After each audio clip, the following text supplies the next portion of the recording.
Our source is a short Dutch booklet published in 1945. The title of this booklet is Underground Borchlings. The booklet is 34 pages in length and uses a comedic art style to portray the Nazi military and Adolf Hitler.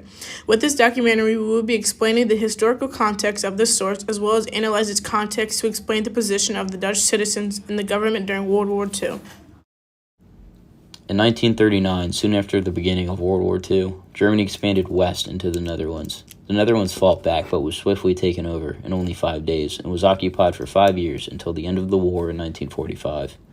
The Netherlands was unprepared for the Nazi occupation as they wanted to remain neutral in the conflict, making them a casualty of Nazi aggression. During the Nazi invasion, the Dutch royalty fled to Great Britain, leaving the Netherlands without friendly leadership. During the conflict, hundreds of Dutch were killed and thousands were made homeless. At the start of the Nazi rule, leaders began to impose anti-Jewish legislation. The Netherlands at the time had a Jewish population of about 140,000. The borders of Holland, their capital city, were patrolled by Nazi forces along with a naval enforcement, making escape almost impossible. The occupying Nazis also created an organization to produce their propaganda using pre-existing Dutch labor to produce it.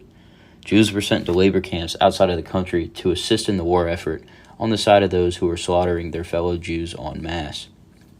The Dutch people revolted by beginning to place Jews into hiding and aiding the Allied forces against the Axis powers, along with doing whatever possible to stop the Nazis in the Netherlands, including the production of anti-Nazi propaganda.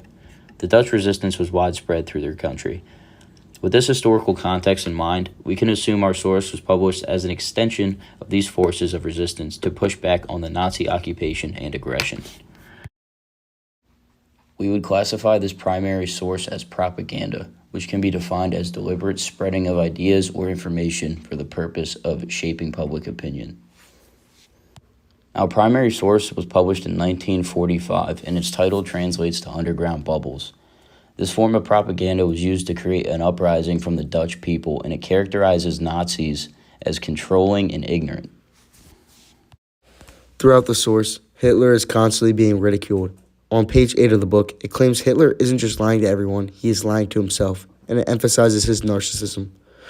The source states, his weakness is he only wants to hear his own voice.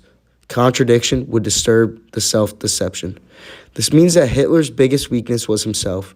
He also did not want to think what he was doing was wrong, so he would lie to himself to back his racist and murderous ways. This also means any form of contradiction coming from anyone else would ruin his self-deception. All throughout, our source is critical of the tyrannical Nazi regime, and proceeds from the distribution of this book went to those who suffered from their invasion.